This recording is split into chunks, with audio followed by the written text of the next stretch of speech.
इस कहानी को सुनने के बाद अगर कभी जंगल में आपको ऐसा रहस्यमयी जीव दिखाई दे तो बहादुरी दिखाने की गलती मत करना। बस जितनी जल्दी हो सके वहां से निकल जाना। 21 मई 1974 की शाम थी।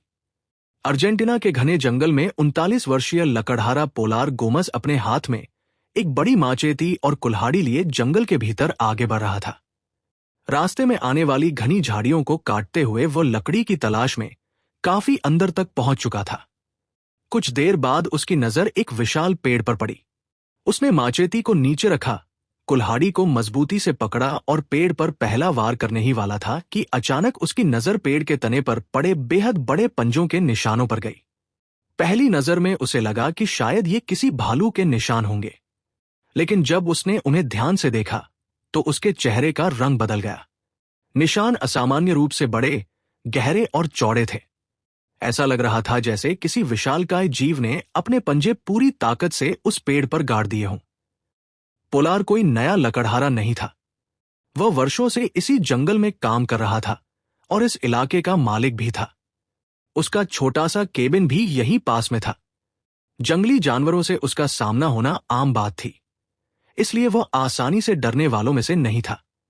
उसका परिवार अक्सर उसे समझाता था कि इतनी सुनसान जगह पर अकेले रहना ठीक नहीं। आसपास कई किलोमीटर तक कोई पड़ोसी नहीं था, न मोबाइल, न गाड़ी और न ही किसी तरह की मदद। लेकिन पोलार को इस एकांत जीवन से कोई परेशानी नहीं थी। स्थानीय लोगों का मानना था कि जंगल का ये हिस्सा शापित है।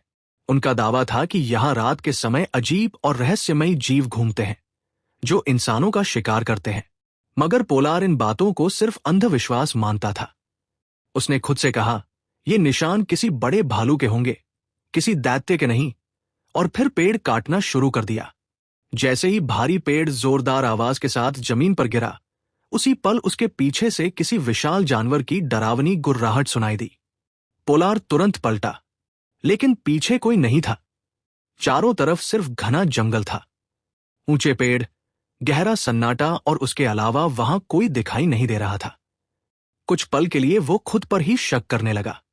क्या सच में उसने कोई आवाज सुनी थी, या फिर पेड़ गिरने की गूंज को उसने किसी जानवर की गुर्राहट समझ लिया था? शायद उन रहस्यमयी पंजों के निशानों ने उसके दिमाग पर असर डाल दिया था। आखिरकार उसने खुद को समझाया कि यह सिर्फ उसका भ्रम है। वह दोबारा अपने काम में लग गया और अगले कई घंटों तक पेड़ को छोटे छोटे टुकड़ों में काटता रहा। फिर सारी लकड़ियां उठाकर अपने केबिन के पास जमा कर दी। काम खत्म होते होते शाम पूरी तरह ढल चुकी थी। लंबे दिन की मेहनत के बाद उसे भूख महसूस हुई। उसकी आदत थी कि वह रात का खाना हमेशा अपने केबिन के बाहर बैठकर खाता था।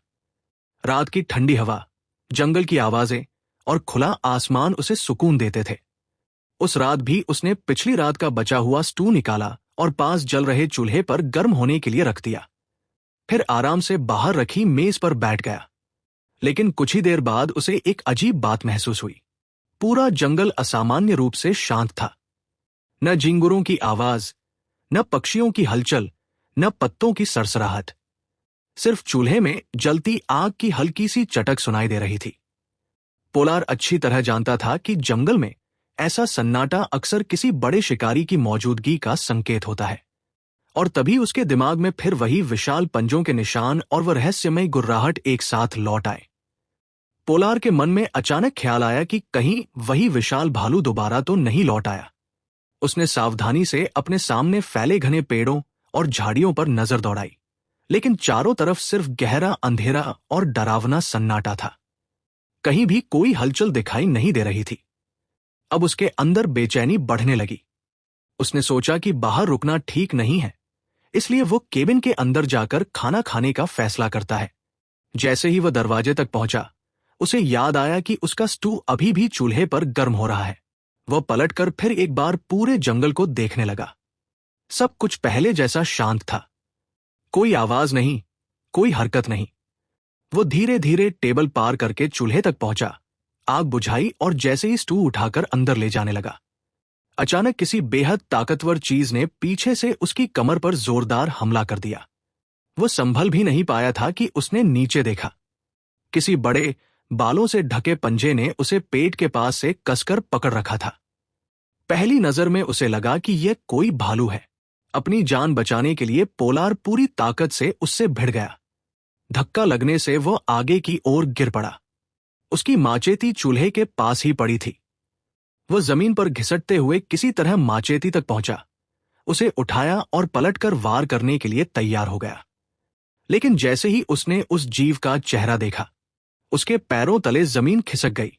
उसे तुरंत समझ आ गया कि यह कोई साधारण भालू नहीं था। बिना एक पल गवाए वो अपनी लकड़ियों के बड़े ढेर की ओर दौड़ पड़ा, जिसे उसने दिन में ही केबिन के पास जमा किया था। पीछे से उस रहस्यमय जीव के तेजी से दौड़ने की आवाज साफ सुनाई दे रही थी। तभी अचानक उसके सिर के दाहिने हिस्से पर जोरदार वार हुआ। वो बुरी तरह घायल हो चुका था, लेकिन मौत के डर ने उसके शरीर में जैसे नई ताकत भर दी। पूरी जान लगाकर वो लकड़ियों के ढेर पर चढ़ गया। ऊपर पहुंचकर उसने हिम्मत जुटाई और पलटकर उस जीव का सामना करने के लिए तैयार हो गया। लेकिन वो रहस्यमयी प्राणी गायब हो चुका था। एक बार फिर पूरा जंगल गहरे सन्नाटे में डूब गया। जब पोलार ने अपने सिर पर हाथ रखा तो उसे एहसास हुआ कि उसका दाहिना कान गायब था। उस अजीब जीव ने एक ही वार में उसका कान नोच लिया था। डर के मारे उसने पूरी रात अपने केबिन की छत पर बिताई। वो हर पल इंतजार करता रहा कि शायद वो जीव फिर लौट आए, लेकिन सुबह होने तक कुछ भी नहीं हुआ। सूरज निकलते ही जंगल फिर सामान्य दिखाई देने लगा। बहुत ज्यादा खून बह जाने के कारण पोलार की हालत खराब हो चुकी थी। सिर पर भी गहरी चोट थी। उसे समझ आ गया कि अगर तुरंत मदद नहीं मिली तो उसकी जान जा सकती है। वह किसी तरह छत से उतरा और लगभग 1 किलोमीटर दूर मौजूद लकड़ी की एक वर्कशॉप तक पहुंच गया। वहां मौजूद लोगों ने जैसे ही उसकी हालत देखी, बिना समय गंवाए उसे अस्पताल पहुंचाया। इलाज शुरू होने के बाद जब उसकी हालत कुछ संभली तो पुलिस उसका बयान लेने पहुंची। पोलार ने पूरी घटना शुरू से आखिर तक विस्तार से बताई। उसने पेड़ पर बने विशाल पंजों के निशानों का जिक्र किया, फिर जंगल में सुनाई दी रहस्यमय गुर्राहट और आखिर में रात के उस जानलेवा हमले के बारे में बताया। उसने कहा कि जब उसने माचेती उठाकर उस जीव की तरफ देखा तो वो करीब 6 फीट लंबा था। उसका पूरा शरीर काले घने बालों से ढका हुआ था और उसके पंजे किसी भालू से भी ज्यादा बड़े और खतरनाक थे। लेकिन सबसे डरावनी बात यह थी, उसका चेहरा इंसान जैसा था। इतना सुनते ही पुलिस अधिकारी ने अपनी नोटबुक बंद कर दी। उसने साफ कहा, ऐसा कोई जीव हो ही नहीं सकता। पोलार ने पूरी गंभीरता से जवाब दिया, मुझे पता है मेरी बात पर यकीन करना मुश्किल है, लेकिन मैंने अपनी आंखों से वही देखा है। उसका शरीर भालू का था, मगर चेहरा इंसान जैसा था। फिर भी पुलिस ने उसकी बात को गंभीरता से नहीं लिया और पूरे मामले को एक सामान्य भालू का हमला मानकर फाइल बंद कर दी। लेकिन कहानी यहीं खत्म नहीं हुई। इस घटना के बाद करीब 30 लोग सामने आए जिन्होंने दावा किया कि उन्होंने भी उसी अजीब जीव को देखा था। कुछ लोगों पर तो उसके हमले भी हुए थे। धीरे धीरे अर्जेंटीना के उस जंगल में यह रहस्यमयी प्राणी इतना मशहूर हो गया कि स्थानीय लोगों ने उसका नाम उकामार रख दिया। आज तक कोई नहीं जान पाया कि वह सच में कौन सी चीज थी, एक अनजान जंगली जीव, कोई रहस्य, या फिर ऐसी कहानी जिसका जवाब आज भी किसी के पास नहीं है। अगर आपको ऐसी ही रहस्यमयी, डरावनी और सच्ची घटनाओं पर आधारित कहानियां पसंद हैं, तो हमारी पिछली वीडियो भी जरूर देखें। यकीन मानिए, वो भी आपको अंत तक बांधे रखेगी। वीडियो पसंद आई हो तो इसे लाइक करें, अपने दोस्तों के साथ शेयर करें और ऐसे ही रोमांचक कंटेंट के लिए हमारे चैनल को सब्सक्राइब करना बिल्कुल न भूलें। धन्यवाद। फिर मिलेंगे अगली रहस्यमयी कहानी के साथ।